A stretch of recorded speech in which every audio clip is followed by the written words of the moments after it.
Bom dia, pessoal. Hoje a gente vai estar comentando sobre esse livro incrível aqui. No caso, é só uma parte desse livro, né? Que no caso, uma coletânea de contos do Borges, que é o Aleph. Enfim, procedimento padrão, como eu sempre falo no início dos vídeos. Se você gosta dos meus vídeos, se pelo menos eu faço dar uma risada com os meus comentários, ou se você acha mesmo as minhas análises legais, enfim, deixa o seu like, se inscreve, ativa o sininho, que vai estar ajudando bastante. Enfim, vamos pro vídeo.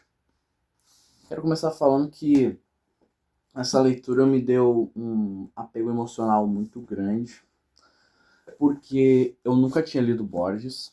Assim, provavelmente um dos escritores que mais me foram recomendados, assim, de todos. Nenhum, acho que se pá que só não mais que o Garcia Marques, provavelmente. Mas Borges provavelmente foi, atrás do Garcia Marques, o mais recomendado para mim ler. Tanto, assim, fora do meu âmbito mais casual da minha convivência, quanto nesses meios literários que as pessoas acabam consumindo. E essa edição aqui não é minha, essa edição aqui é do meu pai, porque Borges é o autor favorito do meu pai, e mais especificamente o Aleph, um dos livros favoritos dele. Então eu acabei me dando ao luxo de pegar essa edição muito bonita aqui das obras completas dele. São 4 volumes, se eu bem me lembro, nessas edições da editora Globo, estão bem velhinhas. Não acho que seja muito fácil de encontrar, mas meu pai tinha aparentemente todos, mas que eu me lembro, eu só encontrei esse primeiro. Esse primeiro vai meio que ter praticamente as obras mais proeminentes do Borges, né, que é o Ficções e o Aleph, né, que são as obras mais conhecidas dele, que vão praticamente inaugurar ali o realismo fantástico, dentre outros gêneros que ele aborda também. No caso, o Aleph ele é o último, ele é a última parte desse livro aqui, que esse aqui pega essas edições aqui estão todas em ordem cronológica. Então aqui começa com alguns ensaios, poesia também do Borges, e aqui no final a gente começa a enxergar aqui, ver os seus contos. E o Aleph foi seu segundo grande sucesso atrás do Ficções. É um livro de contos consideravelmente grande, então eu não vou, acho que, me elaborar tanto em cada um dos contos, que acho que cada um tem uma grande mérito à parte, mas também não vou passar tão rápido assim. Vamos ver o que eu provavelmente vou me atentar mais aos que me interessaram mais mesmo. Então, vamos falar um pouquinho deles. Olha só, eu tenho um gosto muito grande, um dos meus autores favoritos é o Júlio Cortázar. Então, eu sempre ouvi as pessoas dizendo que o Cortázar bebeu muito aqui das fontes do Borges, mas eu também gosto de outros contistas. Já li um pouco do Bel Casares, tem também o Donoso e outros autores aqui latinos que bebem muito aqui do Borges, mas eu ainda senti que ele é bastante singular por si só mesmo. Ele tem um perfeccionismo muito grande. E a sua obra completa também é bastante extensa, porque ele era um escritor compulsivo, ele não conseguia ver papéis, que ele tinha que escrever qualquer coisa, ele também era uma pessoa extremamente obsessiva e um tanto quanto paranoica. Acho que é o ponto que mais eu percebo estar próximo de outros autores, o Borges aqui no caso, tipo o Donoso, que nem eu falei, Cortázar até o Joyce, inclusive, é que ele cria quase uma mitologia própria aqui dentro dos livros. Claro que eu só li o Aleph, mas dentro dos contos, não só a gente tem muita autorreferencialidade em alguns deles, como ele cria esses ambientes completamente malucos e ainda assim que fazem bastante sentido, se você olhar numa ótica mais abrangente. Vamos falar do primeiro conto já aqui. Mano, esse primeiro conto abre essa coletânea muito forte. Eu fiquei realmente impressionado quando eu li esse conto aqui pela primeira vez. Faz uns 2 meses, eu acho, que eu li esse livro. Ele foi uma das leituras de maio, né? Maio não, acho que foi até março, na verdade. Mas enfim, esse primeiro conto, ele já começa com uma epígrafe dos ensaios de Francis Bacon sobre o Salomão. E ele vai começar com uma mulher, uma nobre aparentemente, que eu me lembre, que recebe umas edições que são bem antigas, inclusive para a época, da Odisseia de Homero. E logo depois que ela recebe as edições desse cara, por algum motivo esse cara desaparece e acaba sobrando alguns diários dele. Nós vamos acompanhar nesse conto os diários deste homem que, como o próprio título diz, é imortal. Só que a forma como a imortalidade é abordada nesse conto é bastante interessante. A gente não tem só questão da imortalidade física, a gente tem abordagem das ideias que não morrem e coisas assim. Mas a história é basicamente sobre um cara, no caso esse maluco, né, que é o Marcus Flaminius Rufus. Ele serve ali ao imperador e ele acaba tendo uma crise de insônia. Encontra um cavaleiro que estava basicamente à beira da morte e ele conta pro Marcos que existiria uma cidade dos imortais, onde todos os habitantes são imortais, e que assim, para chegar nessa cidade, você teria que seguir o rio cujas águas concedem também imortalidade. Ao final do rio você chegaria a essa cidade. Ele acaba indo para uma expedição em que ele recebe vários soldados juntos para poderem ir atrás desse rio. Ele é traído e ele acaba encontrando o tal rio, depois de ferido e bebendo nas águas, o que em tese teria tornado ele imortal. Ele estava numa área deserta, mas ele acaba encontrando o rio, acaba por ir rio abaixo e ele acaba chegando na tal cidade. Mas ele não percebe de início que o local que ele está completamente distorcido. A cidade não faz sentido, em tese, porque ela é todo um labirinto. Borges está toda hora falando e mostrando e representando labirintos de alguma forma. E nesse local tem várias pessoas aleatórias, sem burras, sem pensamento, ali na borda dessas praias. Eles chamam de trogloditas. Só que logo ele vai perceber que aquilo é a cidade dos imortais, porque, bem, dar imortalidade para o ser humano definitivamente não é uma boa ideia. E os trogloditas da praia são imortais. No caso, os imortais antigos habitantes da cidade. Que acaba dando nome para um troglodita específico de Argos, que é o nome do cachorro do Odisseu, ou Ulisses, ali na Odisseia. E logo depois ele vai descobrir que aquele cara, que parecia retardado, depois começa a conversar com ele, é na verdade o próprio Homero. Ele explica que com o tempo, ali as pessoas foram ficando imortais da cidade, as pessoas começaram a perder o sentido da própria existência, começaram a perder a identidade e, bem, o corpo pode permanecer imortal, mas a mente, as ideias e a sanidade mental não, muitas vezes não vão acompanhar essa vida eterna, obviamente, e a cidade acabou daquele jeito, depois de todos os imortais viverem lá por muito tempo. Enfim, o Marcos ele acaba vivendo uma vida muito, muito longa, porque ele também descobre também que existiria um outro rio que faria o efeito oposto, ele poderia retirar a imortalidade dele. Ele passa por vários reinados de várias pessoas e ele acaba adquirindo as memórias do Homero. Então ele também, como eu falei, eu gosto das ideias, dos pensamentos não serem talvez a única coisa imortal que existe na face da Terra. E ele acaba influenciando toda a vida por praticamente 5 séculos, se eu bem me lembro. Ele vive ali 500 anos, até que ele finalmente encontra este rio que remove a imortalidade e por fim acaba morrendo. Também é bom frisar também que todos os contos praticamente têm um pós-fácil, que é escrito pelo próprio Borges, em que ele mesmo fala sobre a ideia daquele conto, especificamente sobre o que ele escreve. Muitas vezes ele até fala sobre talvez a fonte real daquilo, ou ele só analisa metaforicamente o que ele mesmo escreveu.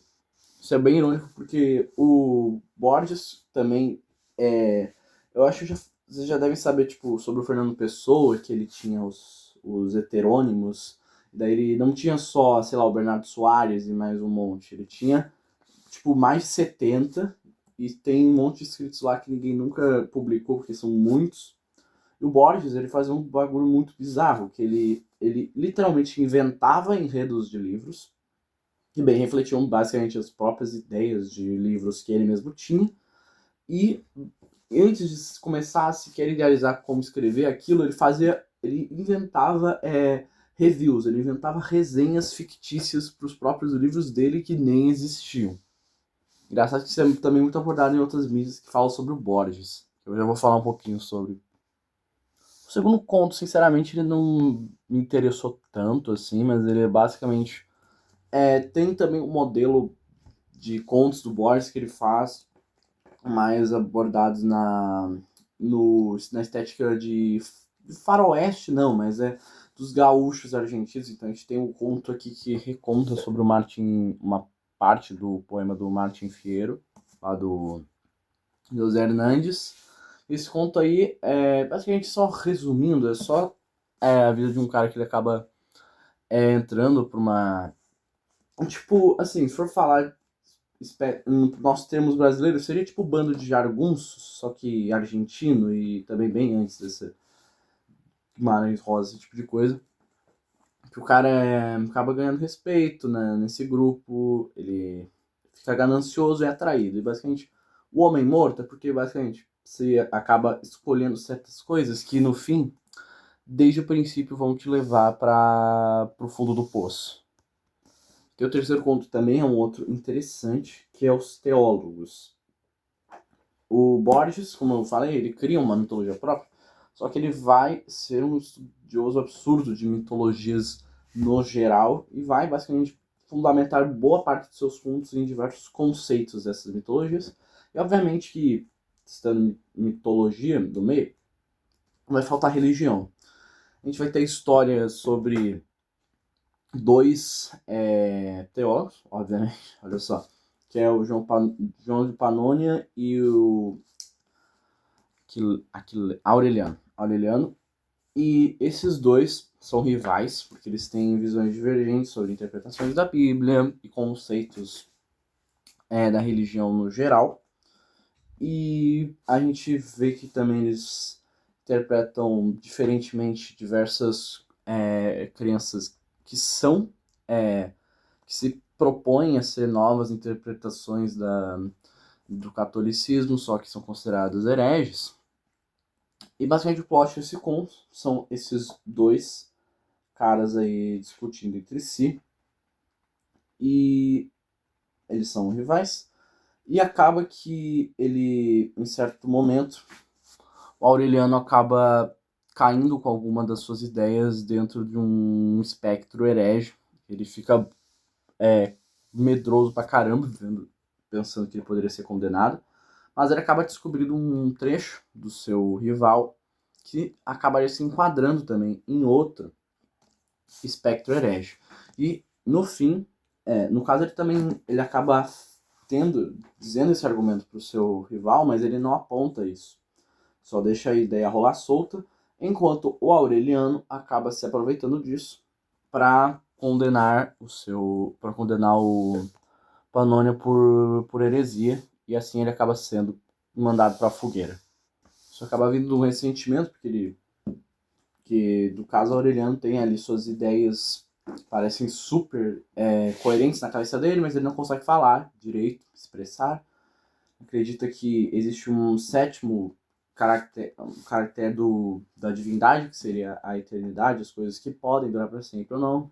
O tema do infinito está em praticamente tudo que o Borges escreve, enquanto as ideias do João de Panoni são mais simples, ou em tese mais tradicionais, mas ele consegue refutar os argumentos dos outros de maneira concisa, e isso acaba deixando o Aureliano completamente constrangido e frustrado, é por isso ele se aproveita dessa brecha para mandar ele para fogueira.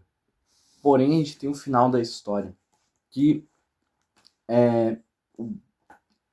também tem outra coisa que geralmente tanto os narradores como por vezes os protagonistas do Borges nada mais são que ele mesmo, ou pelo menos uma autorrepresentação dentro da história. Tem esse último parágrafo, 2 últimos, dos teólogos que eu acho muito bom, então eu vou ler para vocês. Plutarco conta que Júlio César chorou a morte de Pompeu. Aureliano não chorou a de João, mas sentiu aquilo que sentiria um homem curado de uma efemeridade incurável que já fosse parte de sua vida. Em Aquileia, em Éfeso, na Macedônia, deixou que sobre si passassem os anos. Procurou os difíceis limites do império, os rudes lamaçais e os contemplativos desertos, para que a solidão o ajudasse a entender seu destino. Uma cela mauritânia, na noite carregada de leões, repensou a complexa acusação contra João de Panônia e justificou, pela enésima vez, o veredito. Custou-lhe mais justificar sua tortuosa denúncia em ressuadir, pregou o anacrônico sermão Luz das luzes acesa na carne de um réprobo. Em Iberne, em uma das cabanas de um monastério cercado pela selva, surpreendeu-o, numa noite até a alvorada, o rumor da chuva. Lembrou-se de uma noite romana em que fora surpreendido também por esse minucioso rumor. Um raio, ao meio-dia, incendiou as árvores e Aureliano pôde morrer como morrera João. O final da história só pode ser narrado com metáforas, já que se passa no reino dos céus, onde não há tempo. Talvez fosse oportuno dizer que Aureliano conversou com Deus e que este se interessa tão pouco por diferenças religiosas que o tomou por João de Panônia. Isso, entretanto, insinuaria uma confusão na mente divina. Mais correto é dizer que no paraíso Aureliano soube que, para a insondável divindade, ele e João de Panônia, o ortodoxo e o herege, o odiado e o que odeia, o acusador e a vítima, formavam uma única pessoa. Moral, fiquei estupefato quando eu li esse final. Sim, desbancando assim, a intolerância religiosa e a onibenevolência, a interpretação geral que nós temos da onibenevolência divina. A gente tem aqui também, como eu falei, que o narrador é o próprio Borges, que eles são mais também anedotas do próprio Borges, que ele acha interessante e inseriu ali no meio. No caso, esse aqui, que é a história do Guerreiro da Cativa, é um reconto de uma história ali que o Borges ouviu sobre um guerreiro, que ele era lombardo, e ele acaba indo ali para Ravenna, que era um território romano, e ele acaba se identificando tanto com os romanos, que durante a invasão lombarda ele acaba lutando ao lado dos romanos, e ele acaba sendo identificado meio que para sempre como um romano. Então a gente tem os negócios da identificação, do lar, também do acolhimento, esse tipo de coisa. A outra é sobre o Teodoro Isidoro Cruz, Tadeu Isidoro Cruz, né? Que é um personagem do Martim Fierro que o Borges reconta a história também. Daí a gente tem um outro conto, que esse aqui, assim, tem um tom bem mais sério, mas é o Emma Zand, não sei como pronunciar o nome dessa mulher, mas basicamente é um conto sobre vingança, em que a Emma acaba descobrindo o suicídio do pai e descobre que, de certa forma, aparentemente isso aconteceu porque o pai era extorquido sempre no trabalho e não aguentava a relação com o chefe, e bastante ela ali prepara todo um esquema para conseguir matar o cara. E a gente tem alguns contos do Borges que tem esse tom mais policial, pelo menos essa coletânea tem, mas esse conto é assustador, tá? Tem algumas partes bem perturbadoras, mas enfim, é basicamente uma história de vingança dessa mulher, dessa Emma, contra o cara que, em tese, fez com que seu pai morresse. E bem, no tom, pelo menos, esse conto soa bastante do resto dos outros trabalhos do Borges. Não é à toa que ele vai chamar a escrita desse conto de temível, e ele até diz que se todos os trabalhos dele fossem queimados e só sobrasse esse conto, ele disse que depois da morte dele nada de bom teria restado dele na Terra. A gente vai agora eu imagino que seja o menor conto dessa coletânea, porque ele nem exatamente chega a ser um conto. Ele é, na verdade, um enigma, que tem ali suas 3 páginas. E esse conto assim, é famosíssimo. Não à toa tem um livro, que eu tenho aqui, talvez vocês saibam, mas é o livro do Danilevsky, né? O House of Leaves. Ele tem um mote absurdo envolvendo esse conto do Borges. Eu vou até me dar o trabalho de ler ele inteiro para vocês, porque ele é muito bom. Eu só vou ler, no caso, o parte do enigma, porque no final nós temos a resolução desse enigma. Eu não vou falar a resolução, porque vejam por vocês mesmos. Peguem só o trecho na internet e leiam. Esse conto é maravilhoso. A Casa de Astério. Primeiramente que tem uma epígrafe, né? E a rainha deu à luz a um filho, que se chamou Astério. Daí a gente tem o enigma em si. Sei que me acusam de soberba, talvez de misantropia, e talvez de loucura. Tais acusações, que castigarei devido ao tempo, são irrisórias. É verdade que não saio da minha casa, mas também é verdade que suas portas, cujo número é infinito, estão abertas dia e noite aos homens e também aos animais. Que entre quem quiser, não encontrará pompas mulheres aqui nem o bizarro aparato dos palácios, mas sim a quietude e a solidão. Por isso mesmo encontrará uma casa como não há outra na face da terra. Mantenho os que declaram existir uma parecida no Egito. Até meus detratores admitem que não há um só móvel na casa. Outra afirmação ridícula é que eu, Astério, sou um prisioneiro. Repetirei aqui, não há uma porta fechada. Acrescentarei que não existe uma fechadura, mesmo porque, no entardecer, pisei a rua.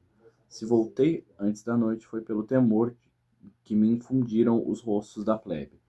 Rostos descoloridos e iguais como a mão aberta. Já se tinha posto o sol, mas o desvalido pranto de um menino e as rudes preces da grei disseram que me haviam reconhecido. O povo orava, fugia, se prosternava. Alguns se encarapitavam no xilóbato do tempo das tochas.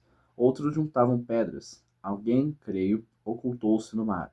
Não, não em vão foi uma rainha minha mãe. Não posso confundir-me com um vulgo, ainda que minha modéstia o queira. O fato é que sou único. Não me interessa o que um homem possa transmitir a outros homens. Como filósofo, penso que triviais minúcias não encontram espaço em meu espírito, que está capacitado para o grande. Jamais guardei a diferença entre uma letra e outra. Certa impaciência generosa não consentiu que eu aprendesse a ler. Às vezes o deploro, porque as noites e os dias são longos. Claro que não me faltam distrações, como o carneiro que vai investir. Corro pelas galerias de pedra até cair no chão atordoado. Oculto-me à sombra de uma cisterna ou à volta de um corredor e divirto-me com quem me procurem. Há terraços de onde me deixo cair, até me ensanguentar. Qualquer hora posso brincar que estou dormindo, com os olhos fechados e a respiração forte. Às vezes durmo realmente, às vezes já é outra cor a do dia quando abro os olhos. Mas de tantas brincadeiras, a que prefiro é de outro Astério. Finjo que ele vem visitar-me e que eu lhe mostro a casa. Com grandes reverências, digo-lhe: agora voltamos à encruzilhada anterior. Ou, agora desembocamos em outro pátio. Ou bem dizia eu que te agradaria o pequeno canal. Ou, agora verás uma cisterna que se encheu de areia. Ou, já verás como o porão se bifurca. Às vezes me engano e os dois rimos, amavelmente. Não só criei esses jogos, também meditei sobre a casa. Todas as partes da casa existem muitas vezes, qualquer lugar é outro lugar. Não há uma cisterna, um pátio, um bebedouro, um pesebre. São 14, são infinitos os pesebres. Bebedouros, pátios, cisternas. A casa é do tamanho do mundo, ou melhor, ela é o mundo. Todavia, a força de andar por pátios com uma cisterna e com poeirentas galerias de pedra cinzenta, alcancei a rua e vi o templo das tochas e o mar. Não entendi isso até que uma visão na noite me revelou que também são 14, são infinitos, os mares e os templos. Tudo existe muitas vezes, 14 vezes, mas duas coisas há no mundo que parecem existir uma única. Em cima, o indicado do sol, embaixo, o astério. Talvez eu tenha criado as estrelas e o sol e a enorme casa, mas já não me lembro. Cada 9 anos entram na casa 9 homens para que eu os liberte de todo mal. Ouço seus passos ou sua voz no fundo das galerias de pedra e corro alegremente para procurá-los. A cerimônia dura poucos minutos. Um após outro caem, sem que eu me ensanguente as mãos. Onde caíram ficam, e os cadáveres ajudam a distinguir uma galeria das outras. Ignoro quem sejam, mas sei que um deles profetizou, na hora da morte, que um dia chegaria meu Redentor. Desde esse momento a solidão não me magoa, porque sei que vive meu Redentor e que por fim se levantará do pó. Se meu ouvido alcançasse todos os rumores do mundo, eu perceberia seus passos. Oxalá me leve para um lugar com menos galerias e menos portas. Como será meu Redentor? Me pergunto. Será um touro? Um homem? Será talvez o touro com cara de homem? Será como eu? E a resposta desse enigma são 4 linhas. E eu não vou contar, porque esse conto é espetacular. Leiam as últimas 4 linhas desse conto. Se você tem algum conhecimento, assim, baixo para médio em mitologia, eu imagino que você já tenha pegado o mote deste conto e o seu final.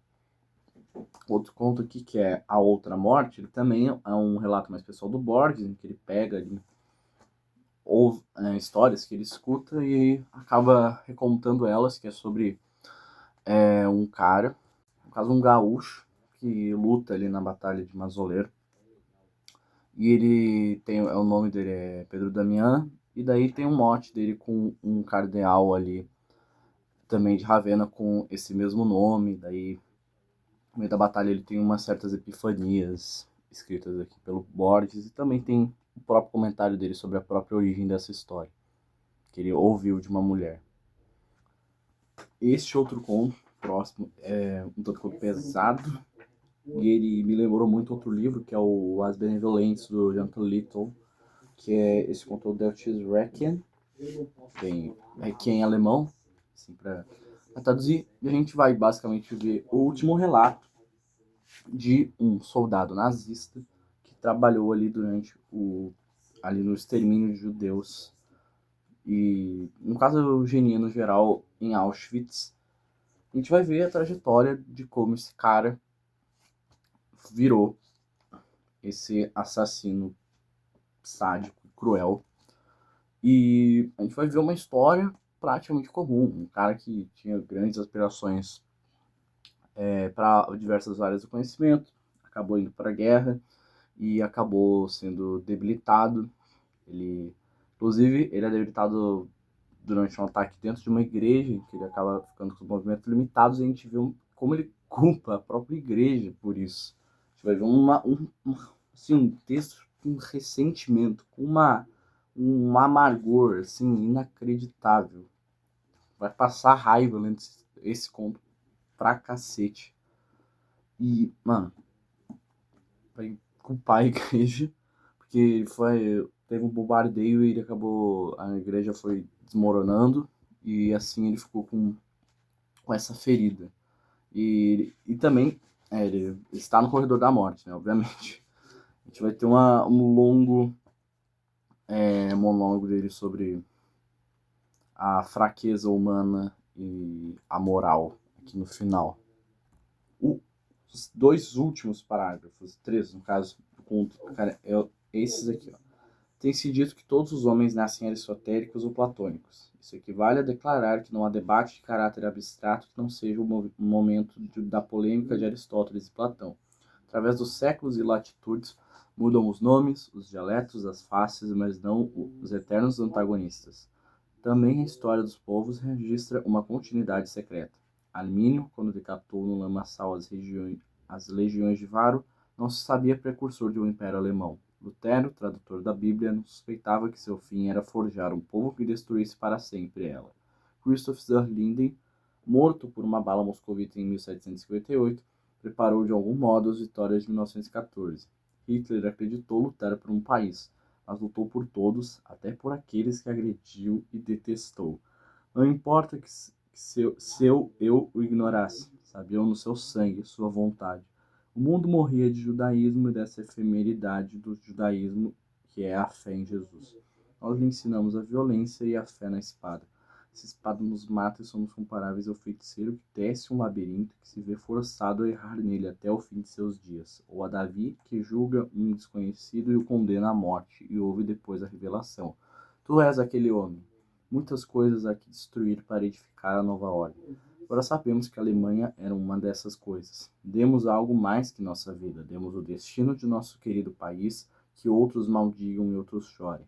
A mim me alegra que nosso dom seja orbicular e perfeito. ameaça agora o mundo numa época implacável. Nós a forjamos, nós que já somos sua vítima. Que importa que Inglaterra seja o martelo e nós a bigorna? O importante é que reine a violência, não a serviço de timidez cristãs. Se a vitória e a injustiça e a felicidade não são para a Alemanha, que sejam para as outras nações. Que o céu exista mesmo que nosso lugar seja o inferno. Olho o meu rosto no espelho para saber quem sou, para saber como me portarei dentro de algumas horas. Quando me defrontar com o fim, minha carne pode ter medo. Eu não. Já um adendo aqui, eu imagino que a leitura desse conto seja uma boa adição, caso você vá ler o Ashman de Jerusalém, da Hannah Arendt. Imagino. Por mais que seja um texto fictício, o Benevolentes do Jonathan Little também. Eu ainda não li o livro da Hannah Arendt, mas pretendo algum dia, por mais que eu não seja o grande entusiasta de ler os textos filosóficos, pelo menos não os textos originais. Eu gosto de ler obras fictícias que abordem esses temas, mas enfim, esse conto também é bem interessante. Mas o conto também é bem interessante, que é o Busca de Averroes. Ele basicamente vai abordar ali, de forma fictícia e também documental, a vida desse Averroes. Não lembro o nome inteiro dele agora, porque ele era um teólogo e filósofo árabe, que ele é um estudioso fervoroso do Aristóteles, mas ele tem ali uma grande limitação, que existem algumas obras do, do Aristóteles que ele simplesmente não consegue entender, porque basicamente, especificamente vai ser abordada a poética do Aristóteles. Ele não consegue entender o livro de uma forma muito simples, porque ele vive ali mais ou menos em 1100 para 1200, ano 1200, e ali a poética fala sobre diversos gêneros, inclusive especificamente também do teatro, só que nessa época muita represália de censura por parte da igreja, então a gente não tinha quase nada de peças de teatro sendo adaptadas, então a Averroes não consegue entender direito como é que funciona o teatro. Também tem o fato de que ele era árabe, então o teatro ele acaba sendo uma criação ocidental, né? Então desde sempre a gente tem a separação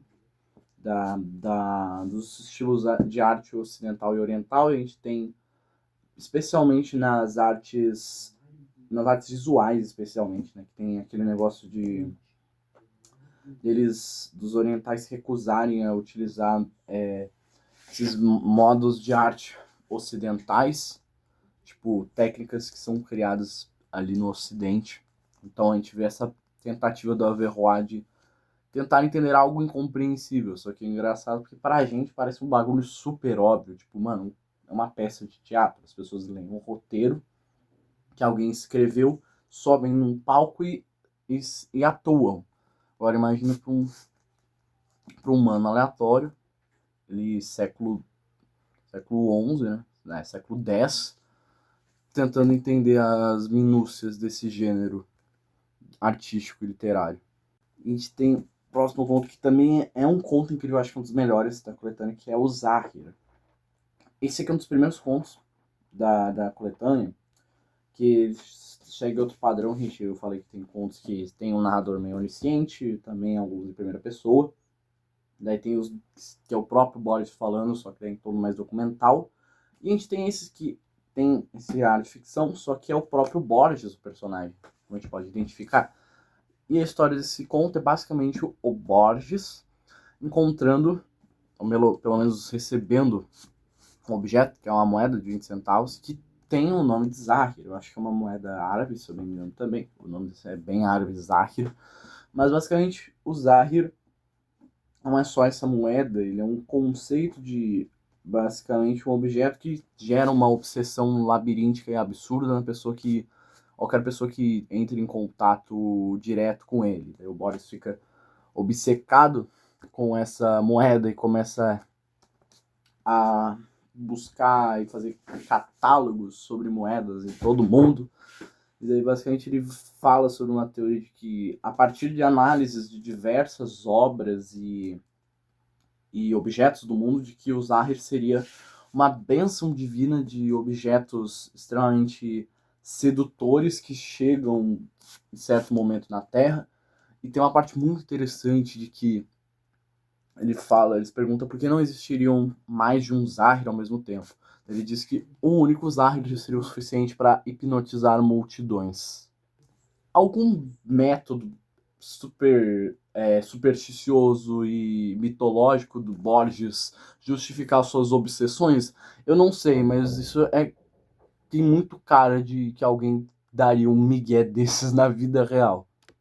O interessante é que, aparentemente, esse conto veio da ideia do Borges, de que ele estava numa palestra sobre filosofia.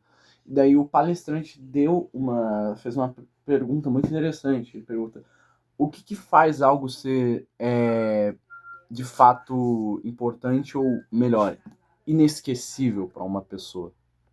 Também descobri que Zahir, além do nome da moeda, também é um dos 90 nomes que podem ser dados para Deus ou Alá no Islã.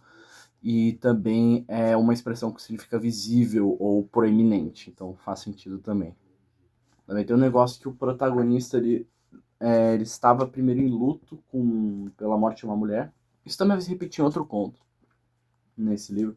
Mas a gente tem ali o objeto eterno, inesquecível e uma pessoa que morre no mesmo ambiente. Basicamente também o Boris, em certo momento, ele tenta se livrar do Zahir de uma vez, tentando dar de troco toda vez. Só que acaba que ele percebe que quanto mais ele tentar isso, mais ele vai começar a contemplar o Zahir. E bem, uma forma de tentar se livrar de algo, na verdade, é só faz você prestar mais atenção naquilo que você está ou detestando ou tentando evitar. O próximo conto, Escrita do Deus, cara, também é bem interessante. Conta a história de um sacerdote que acho que é asteca, de alguma das tribos ali dos povos pré-colombianos ali na América, acabou sendo capturado pelos espanhóis e foi posto ali dentro de uma jaula com jaguares, num poço bem fundo. E ele passa anos preso lá. E ele cria uma neurose na cabeça envolvendo as formas das manchas de pelos nos jaguares, achando que é uma linguagem escondida, que se ele decifrasse as manchas nos pelos deles, ele conseguiria escapar. Vai ter uma epifania sinistra em algum momento que ele acha ter desvendado o negócio. E assim teria descoberto a palavra que daria conta de todas as outras. A gente tem em muitos contos essa necessidade do Borges de totalidade. Uma única coisa que valha por tudo. O último conto, especialmente, que é o próprio conto que dá o nome a essa coletânea, especialmente isso. E assim ele quer uma palavra que dê conta das outras, e no caso, sendo uma palavra capaz de moldar as coisas, ele seria capaz de fazer qualquer coisa e assim ele teria o contato verdadeiro com Deus. Mas no fim, ele, em tese, ele contempla aquela palavra, mas ele não a pronuncia e permanece preso lá dentro.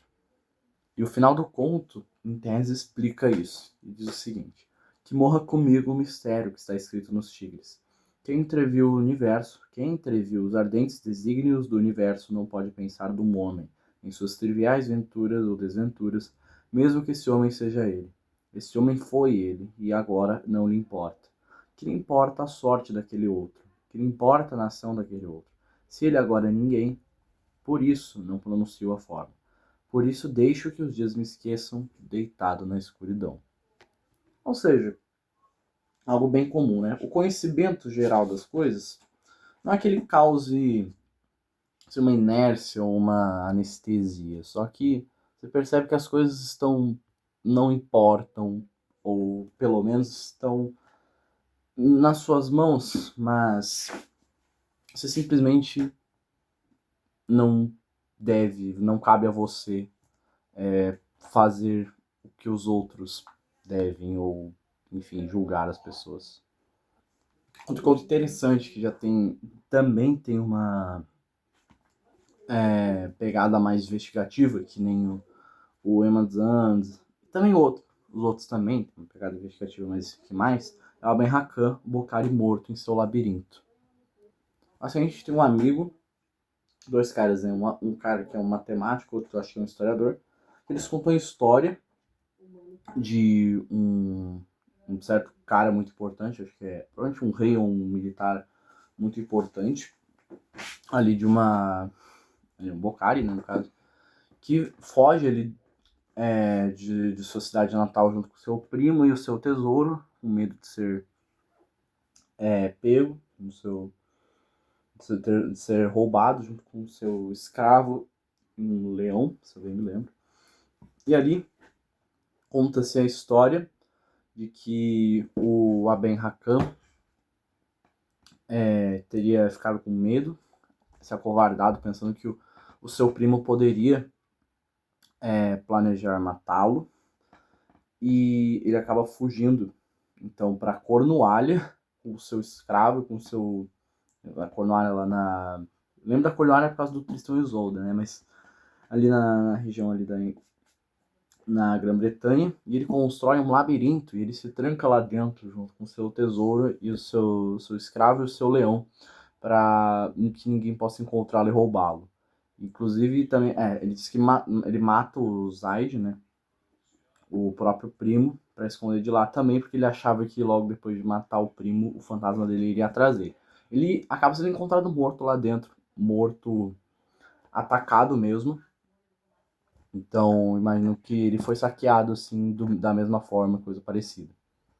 Mas o interessante desse conto, primeiro, a epígrafe dele do Alcorão, que diz o seguinte: são comparáveis à aranha que edifica uma casa, ou teia de aranha.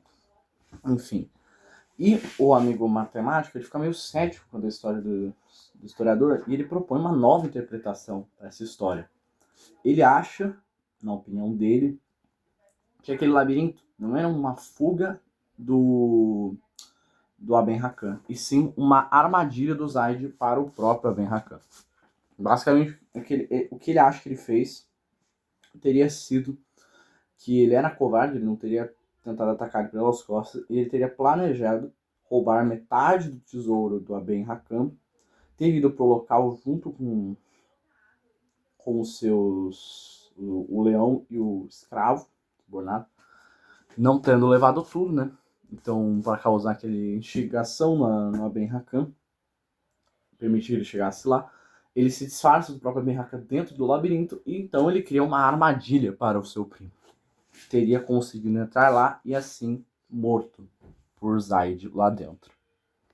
E bem, é claro que o Borges ele não vai dar a resposta desse enigma pra gente, ele só vai jogar a história original da lenda de Aben Hakan, vai jogar essa hipótese do outro cara pra gente, e a gente fica com o que a gente achar mais coerente. Esse aqui não é tão importante, mas ele é engraçado. Ele é quase uma anedota, os dois reis e os dois labirintos, que também é citado em outros contos. Os outros contos que tem labirintos nesse livro também citam esse conto, ou essa ocorrência. Ele é basicamente de um rei da Babilônia que queria construir um labirinto tão vertiginoso e tão grande que ninguém nunca conseguiria sair de lá. E ele acaba jogando um escravo lá, de uma nação que eles tinham dominado, lá dentro. Ele acaba, realmente não conseguindo sair, mas ele acaba pedindo ajuda, ele acaba saindo e voltando para sua terra natal. E basicamente a terra natal acaba conseguindo se reerguer, conquistar sua independência, ele se torna praticamente o rei de lá e decide dar o troco no rei da Babilônia, que ali ele acaba sendo uma nação ali mais pro lado do deserto. E daí ele fala o seguinte, mano, tu jogou no teu labirinto, agora eu vou te jogar no meu. Qual que é o labirinto dele? O deserto. Ele joga ele num camelo no meio do deserto e mete essa: ó rei do tempo e substância e símbolo do século, na Babilônia, quiseste que eu me perdesse no labirinto de bronze com muitas escadas, portas e muros. Agora o poderoso achou por bem que eu te mostre o meu, onde não há escadas a subir, nem portas a forçar, nem cansativas galerias a percorrer, nem muros que tiverem os espaços. E é óbvio que o rei acabou morrendo de fome e sede no meio do deserto, não muito tempo depois. Os outros dois contos não me interessaram tanto, porque esse A Espera é só sobre um cara que ele não tem uma identidade fixa, ele é atormentado pelo passado, e daí tem um cara perseguindo ele pra matar ele. E o outro é sobre um cara que vai pra um lugarzinho ali na Índia resolver conflitos e se perguntando o que aconteceu com um executor, um carrasco, um verdugo de lá que desapareceu e ninguém sabe o paradeiro. Agora o último conto é o mais longo, né? Ele tem umas 20 e poucas páginas, que é o conto que dá o nome à nossa coletânea, que é o Aleph. Esse aqui, mano, se você leu House of Leaves, assim, é necessário que você tenha lido ou leia esse livro. Ou também lembrei muito, envolvendo os contos labirintos, recentemente assisti o filme das Backrooms, né? Saiu recentemente. Mano, isso aqui é total Borges. Borges no talo. Mano, quase todo log horror assim de internet, ou sei lá, o Stalker, daquele outro filme, é Borges puro. Esse aqui é outro conto que tem a natureza fantástica, só que o narrador aparentemente é o próprio Borges. E vamos dar atenção às duas epígrafes desse livro, que tem uma epígrafe do Hamlet, que diz mais ou menos o seguinte: ó Deus, bastaria eu estar confinado numa casca de noz para considerar rei de um infinito espaço. Também outra aqui do Leviatã do Hobbes, que fala um pouco sobre a concepção de eternidade das pessoas. Basicamente, a gente tem aqui o nosso protagonista, o Borges mesmo, ali em luto também, de novo, pela morte de uma mulher a qual ele estava apaixonado, a Beatriz de Terbo, e ele acaba prestando condolências no funeral dela, enquanto pensa na ocupação artística de escritor dele. Ele acaba tendo então umas conversas bastante acaloradas com o irmão dela, acho que esse é o nome, acho que é irmão, se eu bem me lembro aqui. Mano, o nome do cara é muito tosco, velho. Deixa eu lembrar aqui, Carlos Argentino, velho. Não sei por que o nome desse, mas enfim.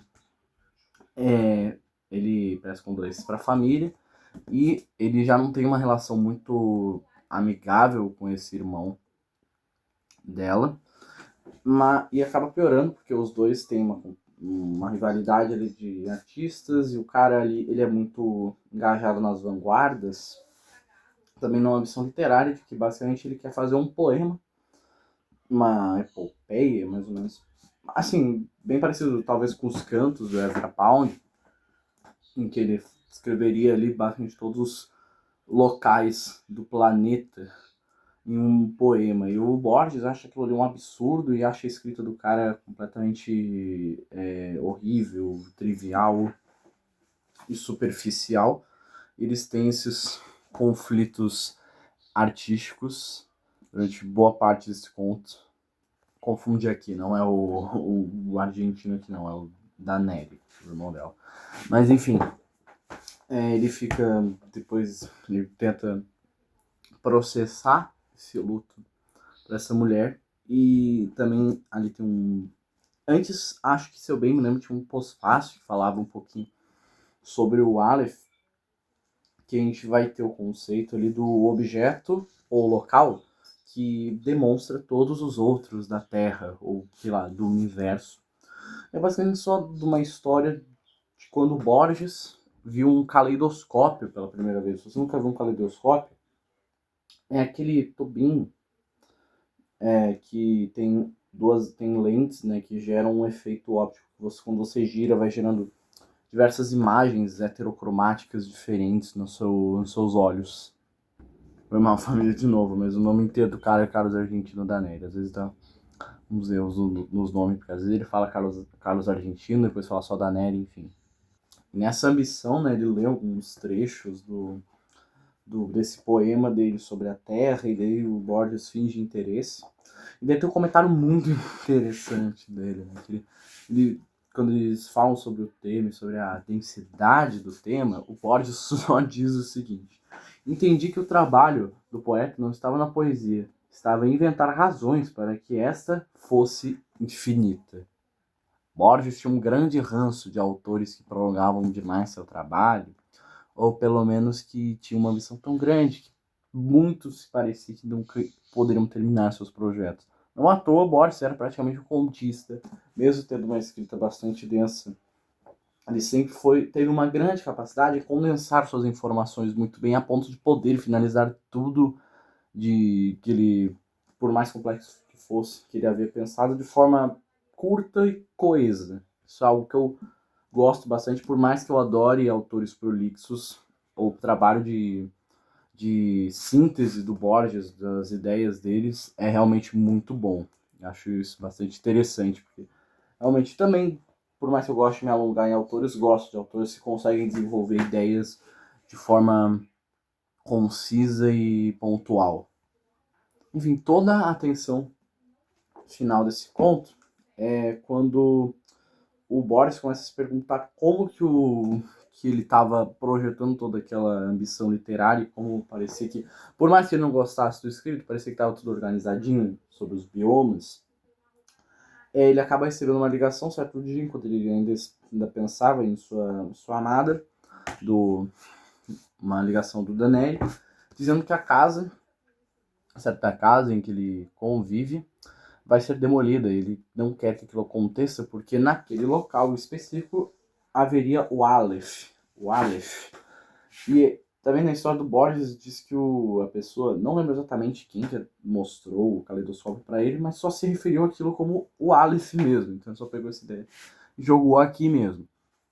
Mas o Aleph seria então um único local, um único ponto no espaço. Acho que tem ali, ele descreve que teria entre 3 e 4 centímetros, mais ou menos, que seria capaz de demonstrar todos os outros espaços do universo em um único local, só que sem sobreposição nem justaposição, é tudo ao mesmo tempo de forma infinita e de alguma forma o cérebro e o olho humano talvez pudessem processar isso tudo em sequência, sem qualquer interrupção.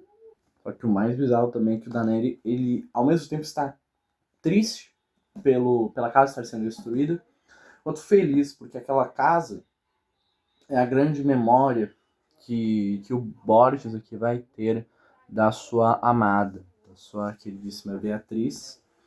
E ele diz que quando ele era criança ele acaba caindo naquele porão, e ele acaba vendo o Aleph, e ele estava se utilizando do Aleph para ver todos os pontos do universo ao mesmo tempo, para assim ele conseguir ter acesso às imagens do planeta e fazer o seu poema. A meu dentro, ele diz que não só todos os pontos do espaço, mas todos os ângulos ainda estão dentro do Aleph. Basicamente, ele, antes de um último ato ela ser destruída, ele só quer usar o Aleph uma última vez. Primeiro, para provar que o Borges está errado. E segundo, para mostrar as suas ferramentas, a possibilidade da sua ambição na cara dele e esfregar na cara do Borges como ele pode fazer a sua obra assim. Resumidamente, ele acaba indo para casa, ele vai no porão com medo, ele acha que o Daniel vai matar ele, mas enfim, ele vai pro porão e vê o Aleph. A gente tem a descrição do Aleph feita pelo Borges. Diz o seguinte: chego agora ao inefável centro de meu relato. Começa aqui meu desespero de escritor. Toda a linguagem é um alfabeto de símbolos cujo exercício pressupõe um passado que os interlocutores compartem. Como transmitir aos outros o infinito Aleph, que minha temerosa memória mal e mal abarca? Os místicos em análogo transe são pródigos em emblemas para significar a divindade. Um persa fala de um pássaro que, de algum modo, é todos os pássaros. Alanus de Insulis, de uma esfera cujo centro está em todas as partes e a circunferência em nenhuma. Ezequiel de um anjo de 4 faces que, ao mesmo tempo, se dirige ao oriente e ao ocidente, ao norte e ao sul. Não em vão rememoro essas inconcebíveis analogias. Alguma relação os tem com Aleph. É possível que os deuses não me negassem o achado de uma imagem equivalente, mas este relato ficaria contaminado de literatura e de falsidade, mesmo porque o problema central é insolúvel. A enumeração sequer parcial de um conjunto infinito. Nesse instante gigantesco, de milhões de atos prazerosos ou atrozes, Nenhum me assombrou tanto como o fato de que todos ocupassem o mesmo ponto, nem superposição e sem transparência. O que viram os meus olhos foi simultâneo, o que transcreverei sucessivo, pois a linguagem o é. Algo, entretanto, registrarei. Na parte inferior do degrau à direita vi uma pequena esfera furta-cor, de quase intolerável fulgor. A princípio julguei-a giratória, depois compreendi que esse movimento era ilusão, produzida pelos vertiginosos espetáculos que encerrava. O diâmetro do Aleph seria de 2 ou 3 centímetros, mas o espaço cósmico estava aí, sem diminuição de tamanho. Cada coisa, o cristal do espelho, digamos, eram infinitas coisas, porque eu via claramente de todos os pontos do universo. Vi o populoso mar, vi a aurora e a tarde, vi as multidões da América, vi uma prateada teia de areia no centro de uma negra pirâmide. Vi um labirinto roto, era em Londres. Vi intermináveis olhos próximos perscrutando-me como um espelho. Vi todos os espelhos do planeta e nenhum me refletiu. Vi num pátio da rua Soler as mesmas lajotas que, há 30 anos, vi no vestíbulo de uma casa de Fray Bento. Vi caixas de uva, neve, tabaco, veios de metal, vapor d'água, vi convexos desertos equatoriais e cada um de seus grãos de areia. Vi em Inverness uma mulher que não esquecerei. Vi a violenta cabeleira, o altivo corpo, vi um câncer no peito. Vi um círculo de terra seca numa calçada onde antes existia uma árvore. Vi uma chácara de Adrogueia. Um exemplar da primeira versão inglesa de Plínio, de Philemon Holland. Vi ao mesmo tempo cada letra de cada página. Em pequeno eu costumava maravilhar-me com o fato de que as letras de um livro fechado não se misturassem e se perdessem no decorrer da noite. Vi a noite e o dia contemporâneos. Vi um poente de Querétaro que parecia refletir a cor de uma rosa em Bengala.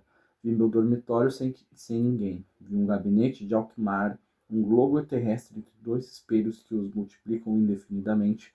Vi cavalos de crinas redemoinhadas numa praia do mar Cáspio.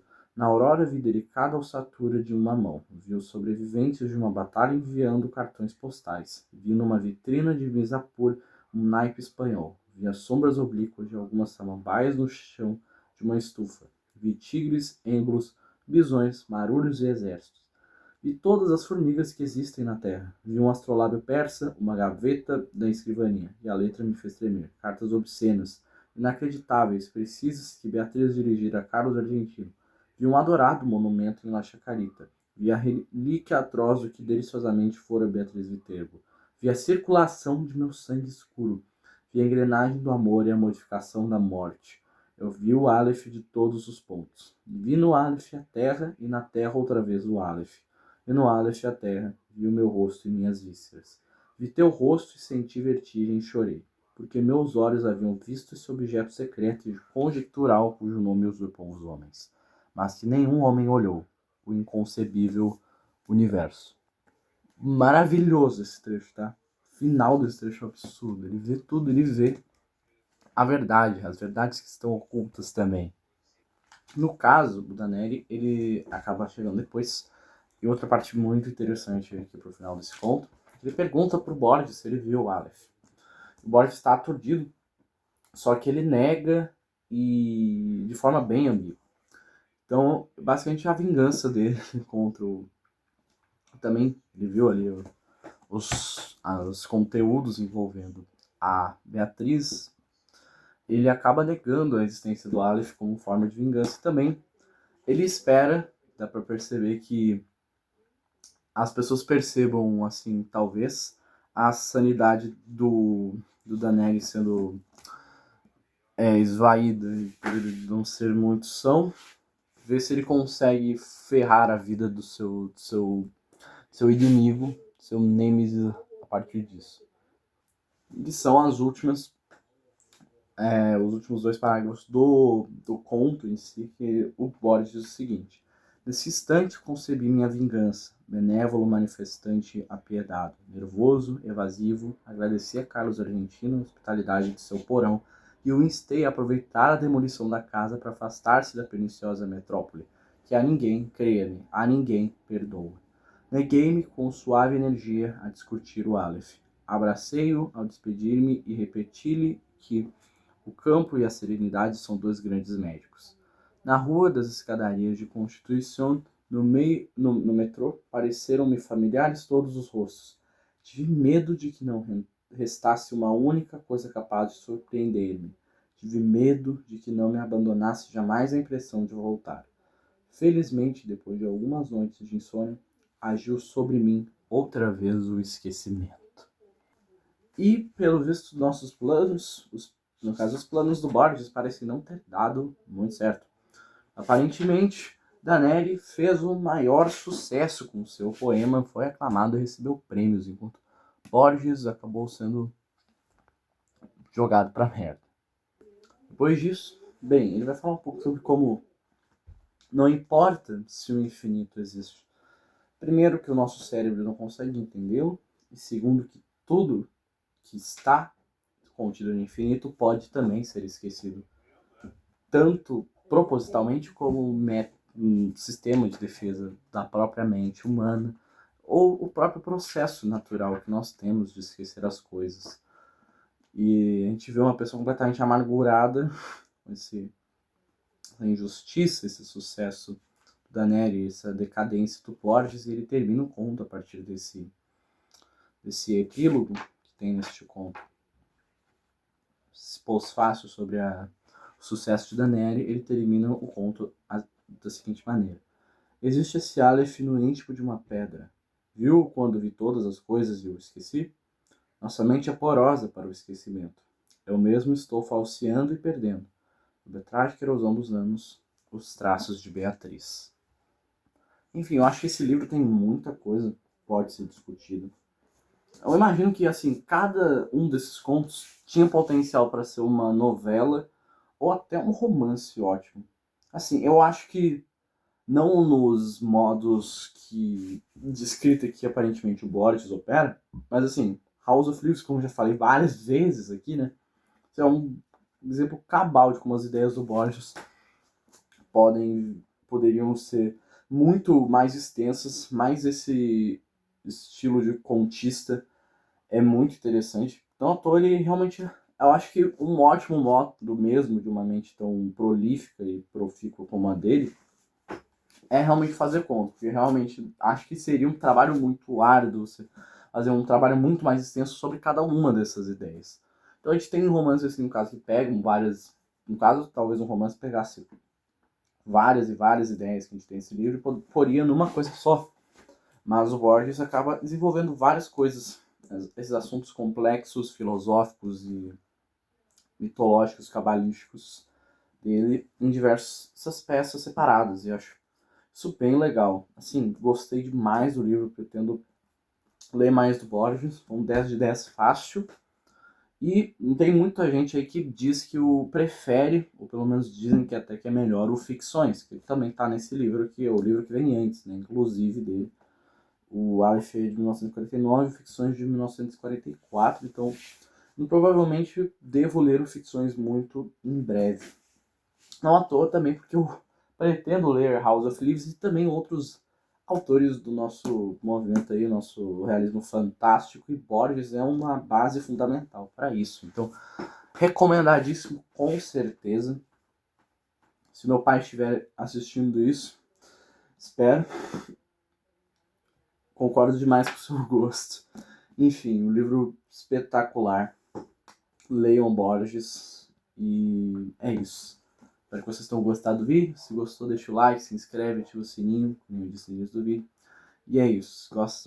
Se quiserem mais Borges, recomendar textos específicos dele, eu vou adorar, porque não tem tudo nesse livro aqui. Se eu achar os outros volumes, vai ser uma maravilha. Mas enfim, obrigado, galera. Valeu, beijo, até mais. Tchau. Borges, ótimo autor.